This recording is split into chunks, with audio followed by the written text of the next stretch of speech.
Hi guys, ito na yata yung isang pinaka-magical place sa France, ang Mont Saint-Michel. At dahil may konti tayong bakasyon, hindi natin ito pinalagpas puntahan. 5 hours ang biyahe namin mula sa Paris. Sakto nga sa panahon at may palugaw ang aming tour bus. Kanya-kanyang pwesto at kanya-kanya nga namang diskarte para makakain. Hindi nga masyadong gutom ang aking pamangkin, nakalimang cup nga lang siya dyan. Unli sandok at unli lugaw, kaya naman napakasarap. Bravo sa team na to. Napaka-maasikaso sa pagkain. Kung sa labas may palugaw, sa loob naman ay may pa pusit. Nagpa-free taste nga naman si kuya para mamayang hapon ay masarap kang uulamin sa halagang 5 euro per tub. Sulit!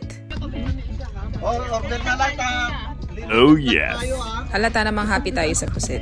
At yun na nga, pagkatapos nga naman ng napakasarap na breakfast, sabay-sabay namin pupuntahan yung castle. 2 minutes of walking nga, nandito ka na sa kanilang shuttle. Pag hindi mo to naabutan, 45 minutes ang interval. Lalo na paghapon na at sobrang crowded ng tao. Sino ba naman ang hindi ma-excite kung ito yung pupuntahan mo, diba? By the way, pwede mo daw itong lakarin ng 20 minutes. Pero this time, dahil medyo maulan, pinili na lang namin ang shuttle. Actually, maganda daw yung dadaanan mo papunta dito, lalo na kung dadaan ka sa mga shortcut. Pero kung tirik na tirik yung araw, kagaya ng summer na summer talaga, hindi to advisable na lakarin kasi alam mo na ang mangyayari, diba? Sayang ang gluta. At yun na nga, pagbaba pa lang ng shuttle, kanya-kanya nang hawak sa camera, diba? O kahit maulan, sige. Well, para sa akin, hindi lang natin basta pinupuntahan ng lugar. Kailangan din nating malaman kung ano yung kasaysayan nito para maging mas memorable ang mga lugar na ating binibisita. Kaya naman, alam nyo ba, ang kastilyong ito ay na-build mula pa noong 8th century. Base sa kasaysayan, isang local bishop ang na-pressure na mag-build ng simbahan on top of the rock in the middle of the sea. Nautos ni Archangel San Michel. Kaya naman dinarayo ito ng mga turista, lalong-lalo na ang mga Catholic syempre. So sobrang ganda at magical nga ng place na to. Ito lang naman ang inspired castle ni Rapunzel sa movie na Tangled. Aha! Wow! Hi! Hindi na natapos ang aming picture taking sa labas. Napakaganda naman talaga. Instagrammable talaga. Kaya naman nung pagpasok namin, mas lalo akong na-excite. From 2004, balik tayo sa makalumang panahon nila. Feeling ko may lalabas na dragon. Yung ambience ng lugar, kung mahilig ka sa Harry Potter, Lord of the Rings, Assassin's Creed. Napaka-perfect nitong lugar na to para sa mga anak nyong mahilig sa ganun. Dahil mag-feel nila in character talaga sila sa lugar na. Aside sa baon mong pagkain, ihanda mo na rin ang gamot mo para sa rayo. Okay. Dahil para makita mo ang ganda ng kastilyong ito, talaga namang mapapasaba ka sa akyatan. Kaya sorry, wala pong elevator dito. At ito lang naman po ang bubungad sa inyo.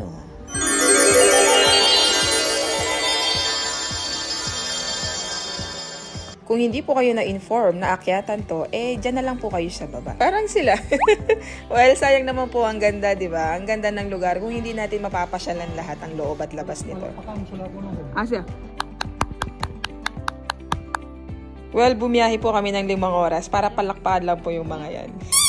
Joking aside, sabi nila sa dami na napagdaanan ng island na to, kagaya ng Viking sages, English assaults during 100 Years' War, at ginawa rin itong malaking kulungan during French Revolution. Isang malaking aha! At para mas ma-enjoy mo yung lugar, meron silang telescope dito guys. Ayan, makikita mo yung buong lugar. Pero kung wala, kung ayaw mo naman na maghulog, pwede naman nilagay mong cellphone mo dito at makikita mo naman yung buong lugar. Grabe no, yung endurance at engineering ng lugar talaga namang nakakamangha. Hay, ang dami ko nang naikwento. Kaya kung bibisita ka sa lugar na to, sana napanood mo na yung video na to para mas ma-enjoy mo at malaman mo kung ano ang meron sa lugar. Kagaya ng wishing well na to. Tara, pag-usapan natin yan sa part 1 of 2 ng video na ito. Bye! So, ayun na nga, part 1 of 2 na tayo guys. Nakita nyo ba tong wishing well na to? Napakarami ng barya. Hindi ko alam kung talagang wishing well to, pero dahil marami talagang barya dyan, sinubukan ng dalawang to, yan, ang maghagis ng kanilang mga barya at mag-wish ng kanya-kanya nilang ninanais. At napaka-magical nga naman ng lugar. Even itong maliliit na halaman na to, parang may duwending nakatira dito. Tapos alam na alam mong nasa isang palasyo ka kasi may kabalyero na nagbabantay. It's a love story, baby, just say yes. Sorry sa commercial. At dahil Pinoy tayo, ay, sana pala rin. Lahat na lang nagagawa ng kalokohan. So aside sa napakagandang view sa labas, matatagpuan sa loob ang Sanctuaire du Mont Saint-Michel o Sanctuario ni San Michel. Ginaganap dito ang malaking pilgrimage every year sa buong Europa tuwing September 29 na tinatawag nilang San Michel Day. Dozens of parachute daw ang bumabagsak over this mythical rock honoring their patron San Michel. At dahil sobrang napaka-special pala ng lugar na to, hindi ko pinalagpas ang chance na hindi ako makasulat dito at makahiling sa kanya. Ang dami nating kababayang humiling dito. Isa na ako dito syempre. Matatagpuan din sa loob ng amin na to ang mga souvenir shop, restaurant, at mga museum na tatatak talaga pag-uwi. Usually daw, merong 13 euro per person ang pagpasok dito. Pero this time, nung kami pumasok, libre na. Ewan ko kung kasama na siya sa binayaran namin sa tour bus. 7 AM pa lang nandito na kami sa lugar na to, kaya naman, sarado pa yung mga restaurant, kaya hindi ko kayo napasya. At nalibot na namin yung buong castle, kaya babalik na kami kung saan nakapark ang aming bus. Sakto naman at paparating na ang aming shuttle, kaya hindi na kami naglakad pa pabalik. Pagsakay pa lang namin, biglang pumuhos ang malakas na ulan. Buti na lang lahat nakasakay at walang naiwan.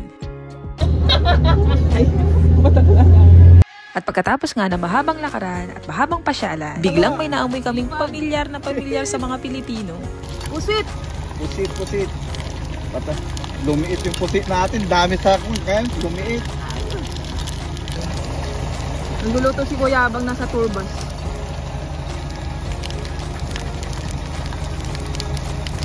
Luto na.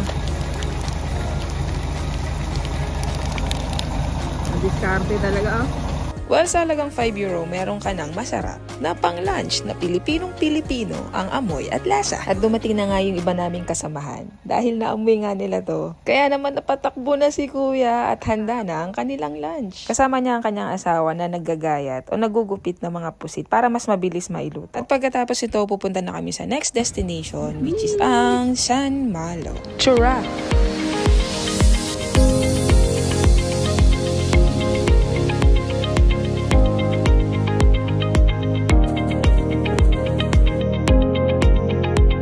Ayaw nga. Ito, Intramuros.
At tayo na nga, pagkatapos ng mahabang lakarin, namnamin natin ang simoy ng karagatan. Ganito nga ang get-up namin kasi Medyo may kalamigan ng konti ang ating panahon, pero napaka-relaxing. at dahil hindi nga kami makakapag-swimming sa lagay na ganito, Ano yan? enjoyin na lang natin yung scenery. Kagaya nito. Shell. Maganda rin namang ipang-decorate ito sa bahay. Grabe, nakakawala talaga ng pagod ang hampas ng alon ng dagat. Yan o. Ay, pagdating kasi sa Paris, ang trabaho sa Paris medyo bakbakan talaga. Kaya yung mga ganitong simpleng, di ba, pagbisita sa iba't ibang lugar, talaga namang nakaka-relax. Dahil na-relax na tayo, tara. Pagkatapos naming mamasyal dito, ay yung kasama ko. Ay! Tagal niya.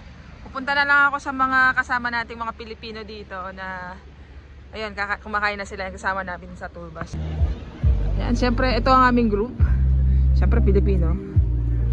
May pa-video ka na, oh. So maniwala kayo, kami lang ang alive dyan sa lugar na yan.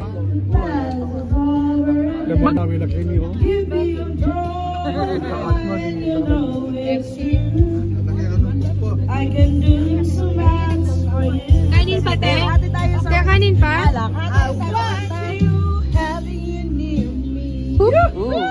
Magandang tanghali po! Sabon ko yan! Maraming salamat po! Sa huli po! Happy lang! Happy lang po! Kahit lang pusin po natin pagkain! Ay, ang sarap! Sarap pa rin! Enjoy po sa lunch ng buwan, kuya! Grabe si ate, parang 20 years yata ang burger yan, guys.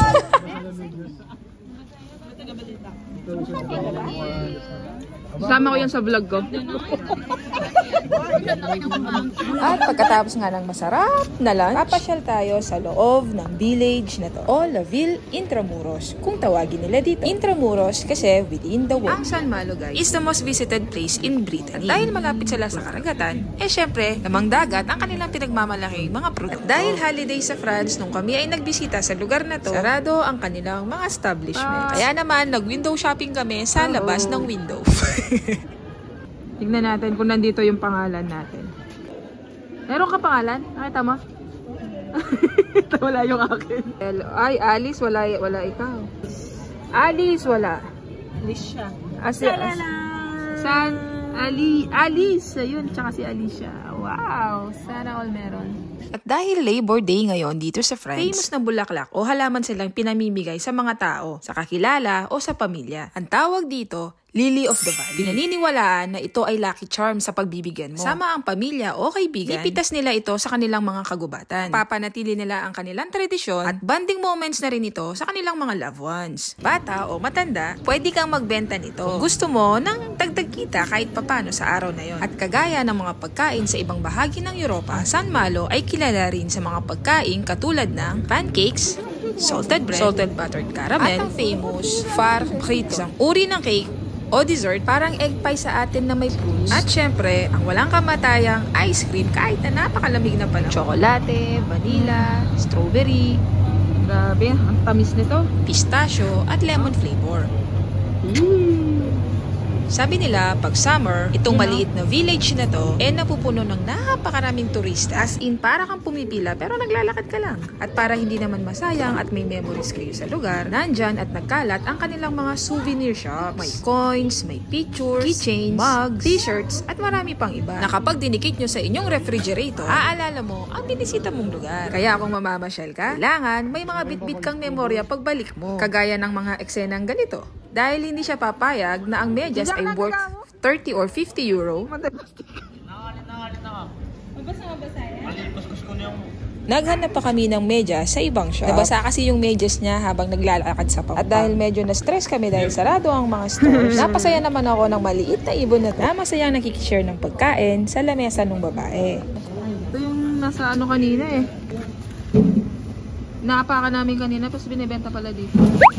Well, bakit nga ba dinarayo ang St. Malo ng mga turista? Para sa akin, napaka-unique ng lugar. Sharing the same bay, similar architecture to Mont Saint Michel na una nating binisita kanina, dito lang daw naman napanganak ang mga magagaling na explorer at mananakop sa panahon nila. Aside sa kanilang mga stunning medieval wall, nariyan din at nakatayo ang kanilang matatag na simbahan. The church was founded in dedication to Saint Vincent, Saragossa, and is a national monument of France. Grabe no, mas na-appreciate mo yung lugar pag niyakap mong alamin yung history nila. At isa ring star ng lugar, ang ibon na to na kung tawagin nila ay seagull. Interesado lang naman yan sa mga pagkain na dala mo. Ngayon kung turista kang walang budget, kusang aalis yan. Wow!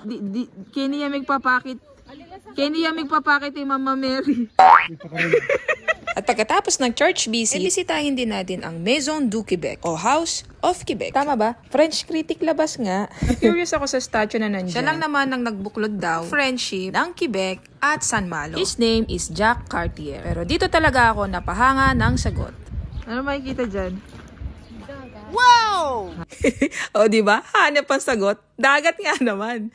And speaking of dagat guys, ang San Malo ay ang may pinakamataas na alon sa buong Europa. Sabi nga ng mga lokal dito, pag medyo masama ang panahon, lumalagpas ang alon dyan, taas ng barrier na yan, mula sa kalsada, papunta sa kanilang kabahayan. Kaya naman talagang medyo delikado ito sa mga nagbibisikleta at mga naglalakad. Sobrang ganda nga ng lugar. May napansin akong parang lumang barkong pandigma. Kaya naman, dali-dali ko itong nilapitan ng mas malapit pa. At dahil medyo curious nga tayo sa lugar, kung bakit makipot, mataas at makapal ang kanilang mga pader, dahil may mahaba daw itong kasaysayan ng pamimirata, earning much wealth from local extortions and overseas adventures. At dahil nga wealthy na yung lugar, noong 1944, binomba daw ito ng mga allies nila o kapanalig nila ng napakatindi as in 80% daw. Grabe no, pag involved na talaga ang kayamanan o pera, nag-iiba na yung usapan. Parang kayo. Ay, talaga namang napakayaman ng kultura nila. Kaya naman, bago matapos ang araw, susulitin natin talaga ang mamasyal dito sa lugar na to. Si Jack, bisa ako mag-train? Train. Well, hindi na kami nakasakay dyan, pero 8 euro lang yan per person. Ano yan? Ay, dates! Andiyan, mga dates. Dates siya pala yan. Pero dried lang. Dry dates. Kakanan niya rin. Eh, nakamamangan. Lang lang. Pero mama, putang gagawin ko rin. Gargal ko kano kakain. Ano, nasaan tayo? Wala ko nang sa Pilipinas tayo. Kasi may Intramuros. Parang ano lang, nasa Intramuros. No, literal na Intramuros. Bakit? Asan? Ayaw nga. Ito, Intramuros. Parang ako nasa Pilipinas tayo. Wala po kami sa Pilipinas. Nasa Saint Malo, France po kami. Intramuros. Oo. Ang weather po dito, kanina umaga, medyo maulan. Pero ngayon, Mainit na. mainit, nakakasilaw lang. Pero malamig. Pero may kalamigan. Hindi naman siya ganun kainit sa kamukha sa Pilipinas. Talaga. Yung magja-jacket ka pa rin. May jacket pa rin naman. Ayan o. Yan si Madam. Oh. Tapos yung mga kasama ko, nag-ice cream na. Hindi pa ganun kainit. Ganda ng lugar. Yung ate ko, ayaw niya na ng Mama Mary niya. Dahil punta tayo ng casino. Pero sarado daw. Kasi holiday.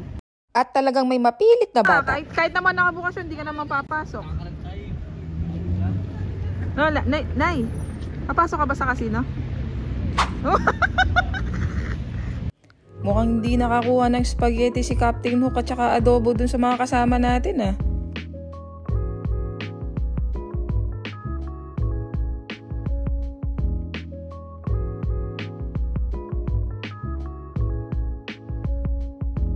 Oh, may kamukha daw akong ano, anak ni nanay. Mami. Eh, mami. Mama! Oh, sabi ko ako yung nawawalang anak. Mag-hi naman mo kayo, live to. Hello! Ano, pinapakita ni mami. May kamukha ko. Once in a lifetime to, baka hindi ko na makita si mami. Ay! Buyag! Anong buyag? Bayag. Grabe si Mami, napainom ako dun ah. May balot! May balot! May balot!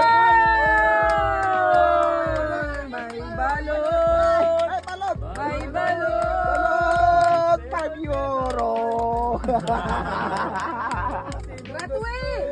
Graduate! O, sino pong gustong balot sa mataas yung presyon? Pwede dito. Balot. Ay, bawal ang kalabi dyan ha! Punta na! Grabe talaga ang saya ng mga Pinoy kapag may handang balot. And speaking of toilet dito guys, libre yung mga toilet dito. Oo, nasa sayo na lang kung gusto mo magbigay dun sa naglilinis. Medyo paggabi na nga at talaga namang nasulit natin ang ganda ng lugar, ang history ng lugar, at memories na ating bibit-bitin pauwi ng Paris. Sa mga pupunta this summer dito sa San Malo at Mont San Michel, perfect itong video para sa inyo. At sa mga nakapunta na, i-share nyo naman ang inyong experience para mas madagdagan ng kaalaman at experience ng video na to. So kita-kits sa ating next tour destination dito sa Europe.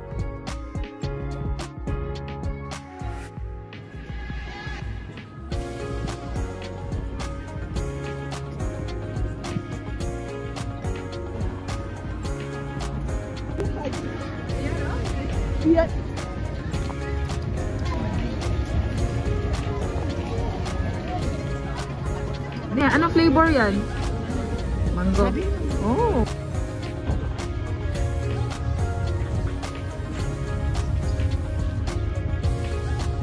Parang hindi ko na maganda kapag yan. Kasi namamatay sila. Dami sinasabi. Next video na tayo guys. Merci!